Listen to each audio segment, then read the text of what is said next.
Hey guys, look what I could do. It's a magic trick. Boom! I made a video out of digital particles, and you're watching it. Today in Nerd History! With all respect to writers, sometimes fans have even better ideas. And a good writer will recognize a good idea, even if it comes from the murky depths of the internet.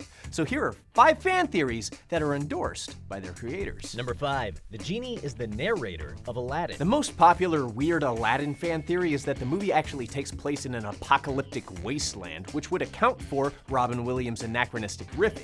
But a more plausible theory focuses on the merchant that opens the film. Remember him? The one who sings Arabian Nights and tries to sell the lamp to the audience by weaving a fantastical tale of Disney-class animation? Some of the more cynical speculation posits that this guy completely made up the entire story of Aladdin just to sell you a crappy lamp.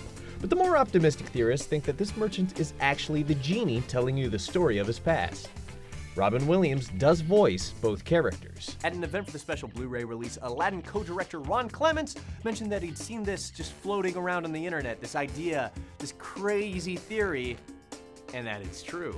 Whoa, I know? Yeah, well, you saw where this was going, but still cool. Apparently, there was originally supposed to be an ending that included the merchant revealing himself to be the genie, but that didn't pan out. We should have seen it all along in the first place. After all, the merchant and the genie are the only 2 characters who have 4 fingers instead of the human standard 5. Yeah, you didn't notice that one, did ya? Well, I can show you the world. Really cool like Tony. Number 4.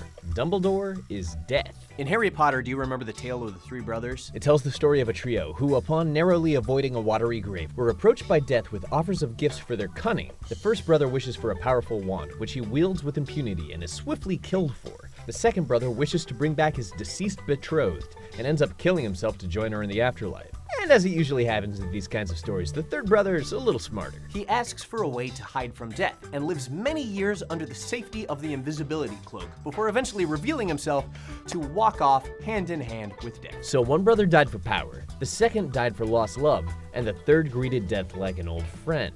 And does that remind you of any particular characters? Well, that would make Dumbledore. I said it at the beginning, death! It makes sense, since Dumbledore has the Elder Wand, the Resurrection Stone, and the Invisibility Cloak in his possession at different times. And J.K. Rowling's opinion of this? It's great, and since she's in the business of making people's dreams come true, it's probably time to pitch her that Hogwarts for Adults project you've been sitting on, huh?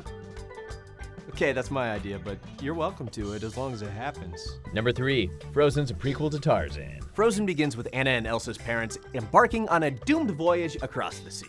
And Disney's Tarzan begins quite similarly, with a shipwrecked couple surviving by themselves in the wild. Wouldn't it make sense that Anna and Elsa's parents could be the same unlucky souls that find themselves marooned at the start of Tarzan? Hello, Tony. I have detected you are performing a video about Frozen. I have downloaded 900,000 pornographic images of Elsa to your personal server. Whoa, sex computer, that's not necessary. Don't do that. Affirmative. Deleting photos. I mean, no, don't delete the photos. I'll do that myself later. Tonight. Stubborn fans have found plenty of flaws in this theory. The couples don't look exactly alike, especially in the eye color, and there's a matter of their clothing, which seems to have come from 2 different time periods. Then again, these are the same movies that include talking gorillas and magical ice powers, so these kinds of inconsistencies are a little bit minor. But during a Reddit AMA, Chris Buck, who co-directed both Frozen and Tarzan, full-on embraced this theory. So in my little head, Anna and Elsa's brother is Tarzan. But on the other side of that island are surfing penguins in a tie-on to a non-Disney movie, Surf's Up. I know, Surf's Up. But like I said at the beginning, sometimes the fans, they know better than the writers. Number 2, where we get the word doctor from Doctor Who. In the canon of the show, the Doctor from Doctor Who is actually centuries older than the word doctor. So where's the word come from, man? So what did they call the Doctor before doctors? Well, to say the word again for the 45th time, the Doctor. In an episode from 2011, the Doc's companion River Song laid it all out while giving an inspiring, disappointing lecture to the titular character. Doctor, the word for healer and wise man throughout the universe. We get that word from you, you know. So wait, this is in the show. Where's the fan theory? That's what you're thinking, right? Well, for that, we have to pop into an internet message board circa 1995. Get ready for the time machine. Okay, we're just gonna put up a photo instead. That'll work. We'll just do that. I don't actually know what Stephen Moffat sounds like, so you're gonna have to deal with my bad impression.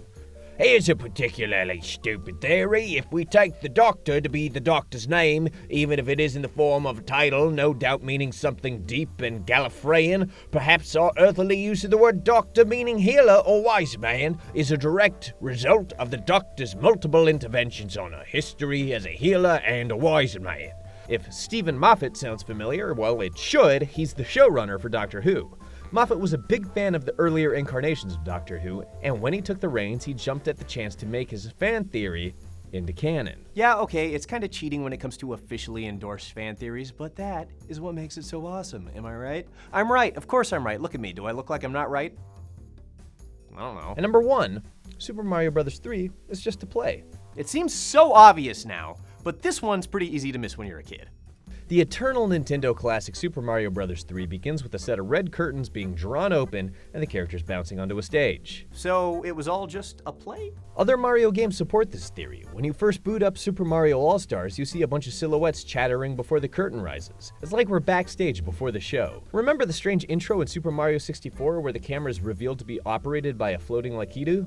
It makes much more sense when you realize that this is a performance by Mario, and in a way, you. This theory gained some serious cred in a recent video put out by Nintendo themselves, in which Mario creator and video game wizard Shigeru Miyamoto answered some burning questions. So there you have it. Nintendo's consoles exist as stations for Mario to put on plays. Some sort of playstations, if you will, Tony, what the hell? Do you want this Elsa pornography or not? Okay, fine, I'm coming. I gotta go, guys. Hey everybody, thanks for watching. I don't really watch Frozen porn. Why would I? I don't do it. Like and subscribe, please.